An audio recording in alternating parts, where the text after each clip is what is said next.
There is a list that most Texans have never read in full. It was recorded in the weeks after the fall of the Alamo and the massacre at Goliad, compiled by the Provisional Government of the Republic of Texas from muster rolls, land grant applications, pension claims, and the sworn statements of widows who could not read but knew their husbands' names well enough to spell them for a clerk. The men on that list came from Tennessee and Kentucky and the Carolinas, from Louisiana and Mississippi and the old Anglo colonies along the Brazos and the Colorado rivers.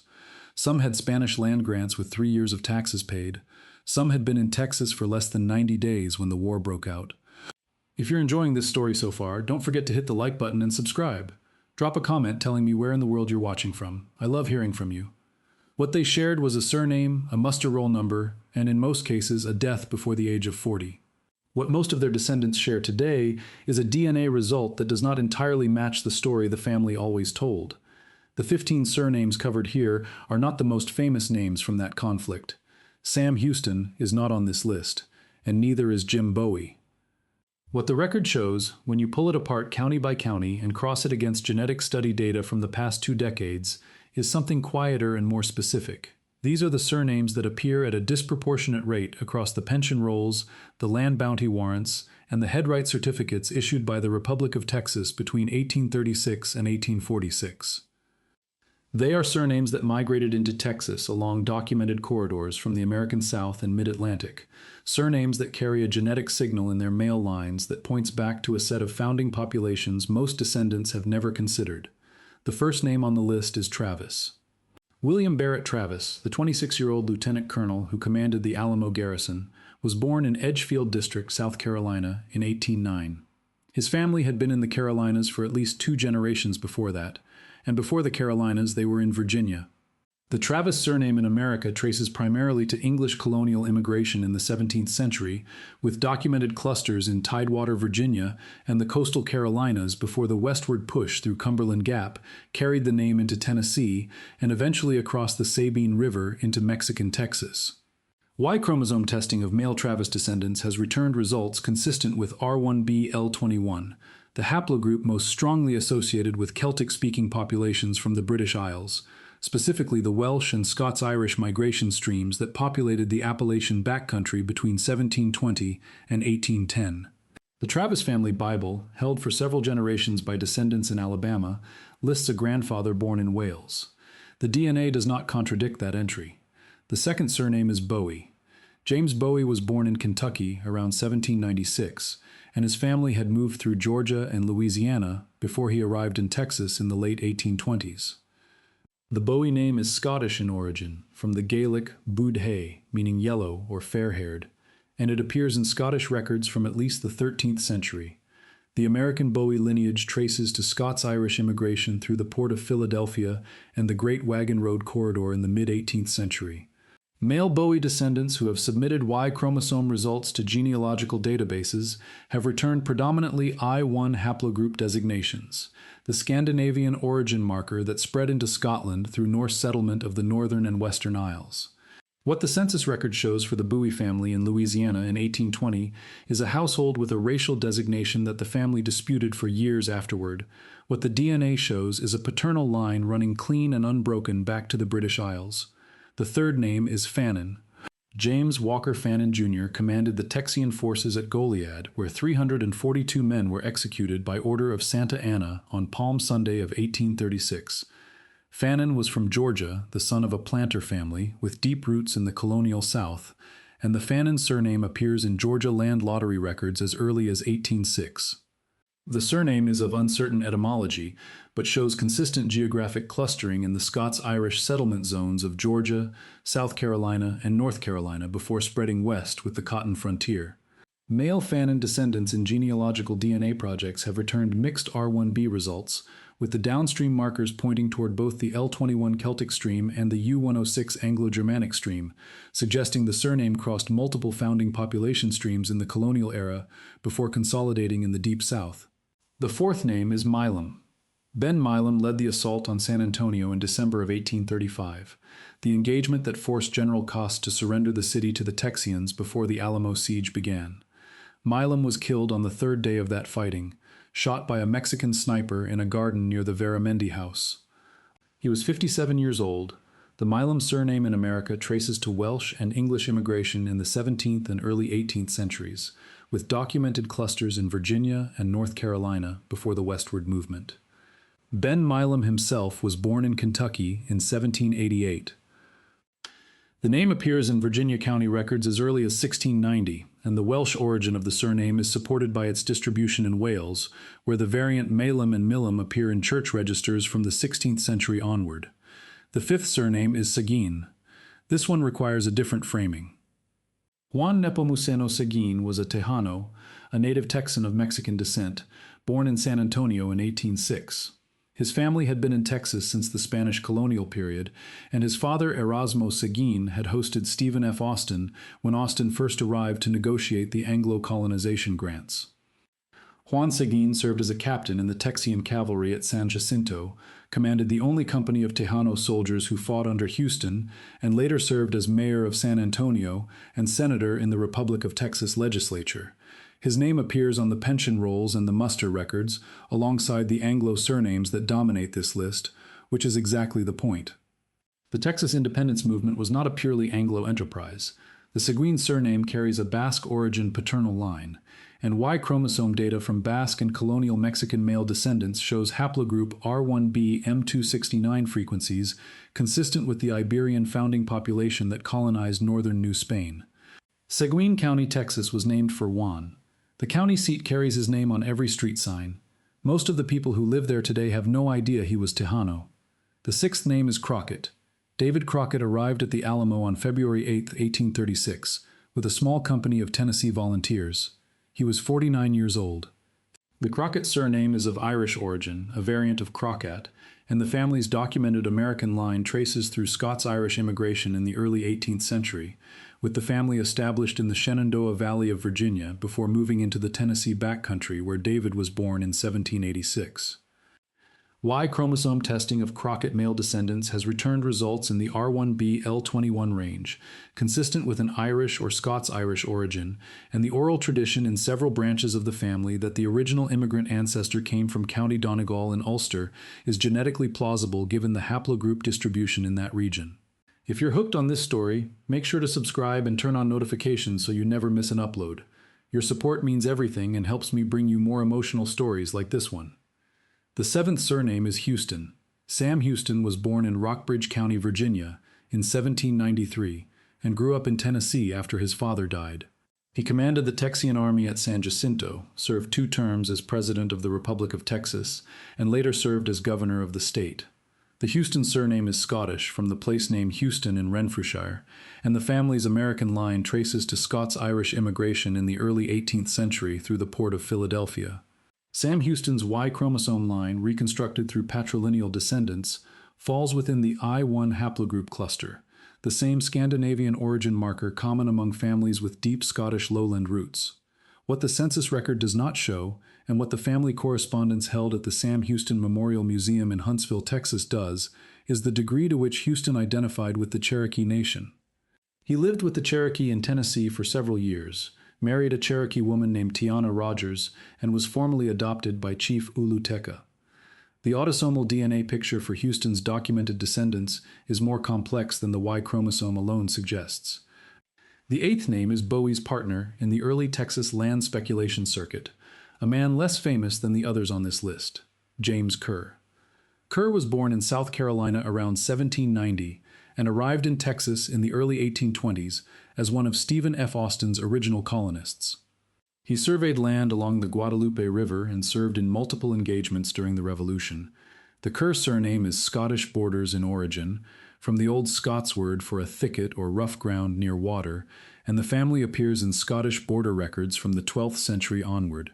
The American Kerr line, in most documented cases, traces to Scots-Irish immigration through Ulster, where the name was well established in counties Down and Antrim before the migration to Pennsylvania and the Carolinas. Y chromosome data for male Kerr descendants in genealogical databases shows high frequencies of R1b L21 with the downstream marker M222, the marker most strongly associated with the northwestern Irish and Scots-Irish population stream that poured through the Great Wagon Road corridor between 1740 and 1820. The ninth surname is Lamar. Mirabeau Bonaparte Lamar served as Secretary of War and then as the second President of the Republic of Texas. He was born in Georgia in 1709 from a family with French Huguenot roots that had been in South Carolina since the late 17th century. The Lamar surname derives from the French de Lamar, meaning of the marsh, and the Huguenot Lamar family is documented in South Carolina colonial records from as early as 1685. Y-chromosome data for Lamar male descendants has returned results in the R1b-P312 range, the haplogroup most strongly associated with continental European populations, specifically the Gaulish and Frankish lineages that dominated Western France before and after the Merovingian period. The Huguenot connection is genetically consistent. The original Lamar immigrant to South Carolina, Guillaume de Lamar, arrived as a Protestant refugee after the revocation of the Edict of Nantes in 1685, and the family's French paternal line shows in the DNA wherever male descendants have been tested. The 10th name is Zavala. Lorenzo de Zavala was born in Yucatan in 1788, served in the Mexican Congress, and was one of the primary architects of the Texas Declaration of Independence, which he signed. He was elected the first vice president of the Republic of Texas and died in November of 1836, less than 8 months after San Jacinto. Like Seguin, Zavala represents the Tejano and Mexican liberal component of the Texas independence movement that the popular history of the revolution has consistently minimized. The Zavala surname is Basque, from the word for a wide or flat place, and the paternal line traces to the Basque country of northern Spain. Y-chromosome data from Basque male descendants shows haplogroup R1b distribution at extremely high frequencies, above 80% in some Basque population samples, with the specific subclade R1b DF27 appearing at elevated rates compared to other Iberian populations. Zavala County in Texas was named for him. The county seat is Crystal City. The 11th surname is DeWitt. Green DeWitt was one of the impresario land grant holders who brought Anglo colonists into Texas under the Mexican colonization system in the 1820s. His colony occupied the territory around present-day Gonzales, which is where the first shots of the Texas Revolution were fired in October of 1835, when the colonists refused to return a small cannon to the Mexican military and met the soldiers sent to retrieve it. DeWitt himself died of cholera in 1835, before the revolution concluded. The DeWitt surname is Dutch in origin, from De Wit, meaning the white one, and Dutch families carrying the name appear in New Amsterdam records from the 1640s. The American DeWitt line that produced Green DeWitt traces through New York and Pennsylvania before moving south through the Appalachian Corridor. Y-chromosome data for male DeWitt descendants has returned results in the R1b U106 range, the haplogroup most strongly associated with Anglo-Saxon, Frisian, and Dutch founding populations, which is precisely what the documentary record would predict for a family with Dutch colonial American roots. The 12th name is Burleson. Edward Burleson commanded Texian forces at the Siege of Bexar in 1835 and led the cavalry charge at San Jacinto. He later served as vice president of the Republic of Texas. The Burleson surname appears in North Carolina colonial records by the mid-18th century, and the family moved through Tennessee before entering Texas. The origin of the name is disputed among genealogists, with some sources pointing to an English origin and others suggesting a possible German anglicization, which would be consistent with the Rhine Valley German immigration that populated the Western Carolinas in the 18th century alongside the Scots-Irish. Y-chromosome results for male Burleson descendants have not produced a definitive consensus, with some lines returning R1b U106 results and others returning R1b L21, which may reflect the possibility that multiple unrelated Burleson families converged on the same surname from different origins in the colonial era. The 13th surname is Rusk. Thomas Jefferson Rusk was born in South Carolina in 1803 and arrived in Texas in 1835, originally pursuing a man who had defrauded him in a Georgia business deal. He stayed, fought at San Jacinto, and became the first Secretary of War of the Republic of Texas. Rusk County in East Texas was named for him. The Rusk surname is of German origin, from the German Rusch, meaning rush or reed, and the family's American line traces to German immigration through Pennsylvania in the early 18th century. Y-chromosome data for Rusk male descendants falls within the R1b U106 range, consistent with a German or Low Country origin, and the documentary record supports that reading. Rusk's own family papers at the University of Texas contain references to German-speaking relatives in the early generations of the American family. The 14th name is Navarro. José Antonio Navarro was a San Antonio-born Tejano who signed the Texas Declaration of Independence alongside Zavala and the Anglo delegates. He was later captured by Mexican forces during the Santa Fe expedition of 1841 and sentenced to death, a sentence commuted to life imprisonment in the castle of San Juan de Ulua in Veracruz. He escaped in 1845 and returned to Texas. The Navarro surname is Spanish, derived from the Kingdom of Navarre in northern Spain, and the paternal line in documented Navarro families from the colonial Mexican period traces to Iberian immigration in the 16th and 17th centuries. Y-chromosome data from Spanish and colonial Mexican male descendants carrying this surname shows results primarily in the R1b M269 range with Iberian-specific downstream markers. Navarro County in Texas was named for him. He was the only native-born Texan to sign the declaration. The 15th and final surname is Wharton. John Austin Wharton and his brother William Harris Wharton were among the earliest and most aggressive advocates for Texas independence in the Anglo-colonist community. William Wharton served as one of the Texas commissioners to the United States government during the Revolution and as the Republic's first minister to Washington. The Wharton surname is English, from the place name Wharton in Cheshire or possibly Westmoreland, and the family's American line traces to Virginia colonial immigration in the 17th century. Y-chromosome results for male Wharton descendants have returned results in the R1b U106 range, consistent with an Anglo-Saxon or English origin. Wharton County in Texas was named for the brothers. The county seat is the town of Wharton, and the courthouse there holds land records going back to the Republic period, records that contain the names of men who fought at San Jacinto and Goliad and who received headright certificates for their service. The land bounty warrants that the Republic of Texas issued to veterans and their widows were supposed to be non-transferable. Within a decade, most of them had changed hands. The mechanism was debt. A veteran who had no cash and needed seed, or a widow who had no male relative to work the acreage, sold the warrant to a speculator for a fraction of its land value. The speculators, who had the capital to register the claims and the legal connections to defend them in court, accumulated hundreds of thousands of acres across east and central Texas in the years between 1836 and statehood. The surnames of those speculators do not appear on the muster rolls. They appear on the deed records that follow the muster rolls, pages after the battle, when the fighting was done and the paperwork began. What those courthouse records show, across all 15 of these surnames, is a migration pattern that moved along two primary corridors. The first ran from the British Isles through the colonial port cities of Philadelphia, Baltimore, and Charleston, down the Great Wagon Road through the Appalachian backcountry, across Tennessee and into western Georgia and Alabama, and then westward across the Mississippi into Louisiana, and eventually across the Sabine River into Texas.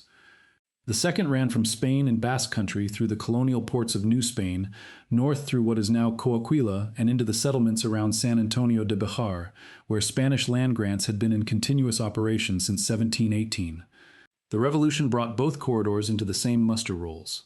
The pension records, when you read them carefully, show Anglo and Tejano names on the same pages, drawing from the same Republic of Texas Treasury for the same service in the same engagements. The DNA study data that exists for these surname populations, drawn from projects hosted by genealogical databases and from academic research into colonial American founder populations, shows something the official military histories rarely acknowledge. The Y-chromosome lines running through these 15 surnames carry markers from at least 4 distinct founding populations. The Celtic origin R1b L21 stream that traces to Irish, Welsh, and Scots-Irish immigration, the Anglo-Germanic R1b U106 stream that traces to English and Dutch colonial immigration, the Scandinavian origin I1 stream that traces to Scottish Lowland and Ulster Presbyterian families with Norse ancestry, and the Iberian R1b DF27 and R1b M269 streams that trace to Spanish and Basque colonial immigration into New Spain. Every one of those streams converged on the same territory, along the same rivers, during the same decade. The 1830s in Texas were, among other things, a genetic collision between populations that had spent centuries on separate continents. The land grant system, created by the Mexican government and administered by impresarios like Green DeWitt and Stephen F. Austin, required Anglo-colonists to convert to Catholicism and to take Mexican citizenship as conditions of settlement. Most of them complied on paper and continued practicing Protestant religion in private. The census records from the Austin and DeWitt colonies list the colonists as Catholic Mexican citizens. The church registries in the same counties, where any records survived at all, tell a different story. The gap between the two documents is not an accident. It is the record of people who understood that a particular identity was required for access to land and who maintained a parallel private record of who they actually were. For the Tejano families on this list, the pressure ran in the opposite direction. After Texas independence, after annexation to the United States in 1845, and especially after the Mexican-American War concluded in 1848, Spanish surnamed families who had fought for Texas independence found themselves reclassified in census records, taxed differently on their land, and in some cases dispossessed entirely through legal mechanisms that the Republic and later the state had put in place. The 1850 census for Bexar County, where the Seguin and Navarro and Zavala families had roots going back generations, shows a dramatic shift in the racial classifications applied to Mexican origin families compared to the 1840 census. Some families that appear as white in 1840 appear as a different designation in 1850, even when the same individuals are clearly identifiable across both documents. The land acreage associated with those families shrank across the same period. José Antonio Navarro died in San Antonio in 1871, old enough to have watched the republic he helped found become a state and then join the Confederacy and then rejoin the Union. He left a memoir. It was published in Spanish in San Antonio newspapers in the 1860s and has been partially translated, though no complete English-language edition had been published as of the time this record was compiled. In that memoir, according to accounts preserved by his descendants and cited by historians of the Texas colonial period, Navarro wrote that he had expected Texas independence to produce a society where Mexican and Anglo families stood on equal legal ground. He did not write that he had been wrong. He wrote around it the way a careful man writes around something that cannot be safely said in print in the state where he lives. Among the Tejano families who stayed in South and Central Texas after annexation, the pattern of land loss is documented in enough detail that historians of the period have been able to reconstruct it county by county. The mechanism was not always violent, though it sometimes was. More often it was legal. Statutes of limitations applied to Spanish and Mexican land grant titles, tax sales that proceeded faster than families could organize a legal challenge, the sudden requirement for English language documentation in courts that had previously operated in Spanish. A family that had held land along the San Antonio River since the 1780s might find by 1860 that the legal title had transferred to a creditor or a tax purchaser, while the family continued to work the same land as tenant farmers. The Y-chromosome data does not know any of that. The haplogroup designation that shows up in a male Navarro descendant's DNA result today, that R1b M269 marker pointing back to the Iberian Peninsula, does not carry the memory of the 1850 census reclassification, or the land loss, or the untranslated memoir.